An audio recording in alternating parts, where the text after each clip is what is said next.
E a polícia não entra dentro da casa das pessoas. Correto, doutora? Exatamente. A luta de defesa de direitos das mulheres, dessa busca de proteção, ela é uma construção da sociedade, isso é um dever de todos nós. Ruth Bader, né, que é uma das maiores juristas do mundo, que estava ali na Suprema Corte, ela falava sobre isso, sobre o ideal de construirmos uma geração que lute pela próxima geração. Então, eu quero ter do meu lado não só mulheres, mas toda a sociedade envolvida em garantir essa igualdade, essa oportunidade, essa inclusão. E essas leis que estão aí nascendo, elas, embora estejam codificadas dentro do que a gente chama do nosso contrato social, vamos viver em sociedade, então vamos dispor de leis, ela ainda é muito enfrentada nos diálogos dos dias a dia que a gente convive. Então, ainda há uma espécie de resistência injustificável da sociedade de aceitar a presença dessas leis. E é importante a gente conscientizar as pessoas por que essa lei está aqui, qual a importância dela. Não é simplesmente uma lei para destruir o homem e colocar a mulher em um pedestal, porque também tem uma frase que fala que o pedestal que a mulher foi colocada antigamente, na verdade, era uma gaiola. E hoje a gente descobre isso. Não, é exatamente isso, é muito importante, porque não se trata de uma guerra, não é? Mas se trata de uma questão de humanidade. Porque Perfeito. quando a gente levanta esses números, e são números muito trágicos, são números muito altos, não é? A gente precisa entender até por que isso acontece. De novo, a gente está sempre muito preocupado com o efeito, mas a gente tem a causa e o efeito, né? O efeito, infelizmente, é quando aquele crime, aquele determinado crime aconteceu, mas a gente não trabalha a causa. Né? Por que isso ainda continua acontecendo? É lógico que quando a gente fala, né? Por exemplo, nós estamos aqui hoje em São Paulo, mas poderíamos estar em Brasília, nos grandes centros, né? Onde você tem hoje já toda uma questão da sociedade, inclusive que vem lutando contra isso. Não só de mulheres, mas de homens também. Sim. Mas quando a gente caminha para alguns setores do nosso país que tem dimensão continental, a gente precisa lembrar isso, e dentro do Brasil nós temos vários Brasis, né? O Brasil do Sul não é o mesmo Brasil do Nordeste, do Norte. Então, cada região do nosso país ela tem uma especificidade. E a gente também precisa entender isso. Perfeito.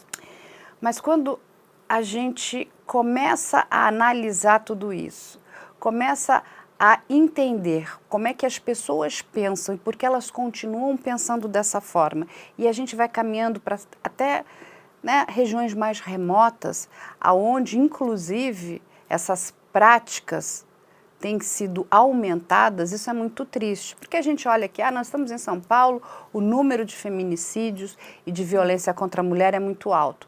Mas quando a gente compara com uma cidade do interior, menor, Em proporção. Ela é muito maior. Muito maior.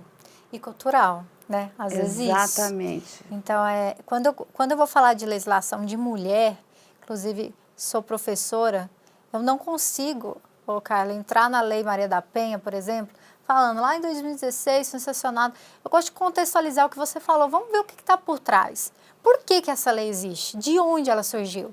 E ao contrário do que as pessoas imaginam de um processo legislativo, que a gente estava conversando, quem propôs a Lei Maria da Penha? Quem que é a grande protagonista? Quem foi o senador? Quem foi o deputado? E quando a primeira coisa que eu falo para os meus alunos é que não existiu, você começa a entender a importância da lei a partir do momento que não houve um deputado, não foi um senador, não foi um processo legislativo no qual estávamos acostumados, que está na Constituição Federal. Pelo contrário, tudo começou com uma sanção internacional do Brasil. O Brasil foi condenado pela Comissão Interamericana de Direitos Humanos, no caso da senhora Maria da Penha, e que também não foi a Maria da Penha que entrou com recurso para a corte, como hoje está comum, eu vou em tal lugar. Mas o livro que ela escreveu, Eu Sobrevivi, que chegou a uma ONG de proteção a mulheres, que levou o caso dela até a comissão. E a gente está falando de um caso de 1980, em que foi desaguar em uma lei de 2006. Olha o processo, o quanto tempo essa mulher teve que viver isso. Porque a gente está falando de uma situação lá de 1980, que o homicídio nós não tínhamos crimes hediondos, então ele não era hediondo, não tinha a figura do feminicídio, que é relativamente recente.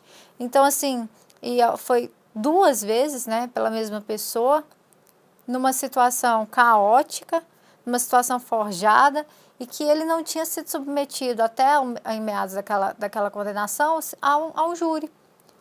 Que é o que a gente discute ainda hoje, não só em matéria de mulher, matéria de leis para a mulher, sobre essa morosidade, sobre essa sensação de que está tudo bem, que se a punição vier vai demorar e quiçá virá, né?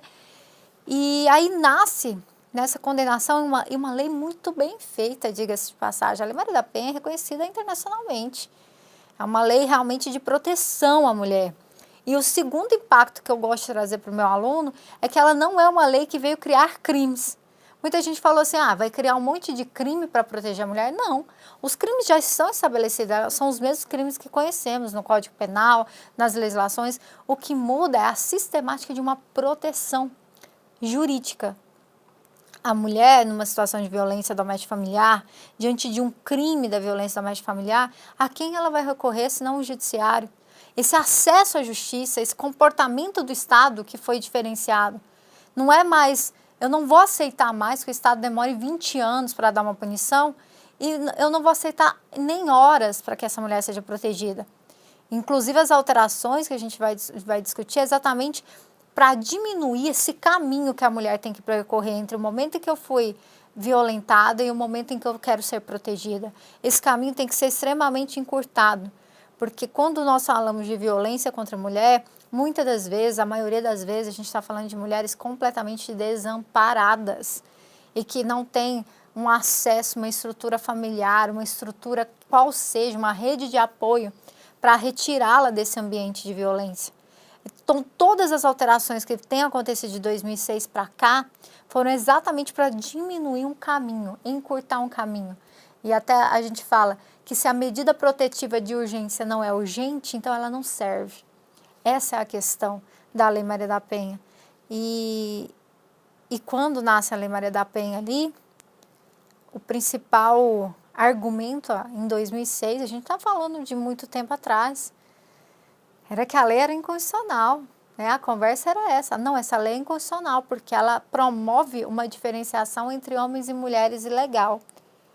E aí, com base nisso, muitos juízes no Brasil passaram a reconhecer em controle de constitucionalidade a inconstitucionalidade da lei, falando que, de acordo com o artigo da Constituição, todos somos iguais perante a lei.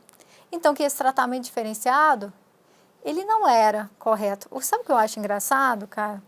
Que ninguém fez a mesma percepção quando criou a ECA, que foi para proteger crianças e adolescentes, quando veio o Estatuto do Idoso. Não houve essa discussão, todo mundo concorda.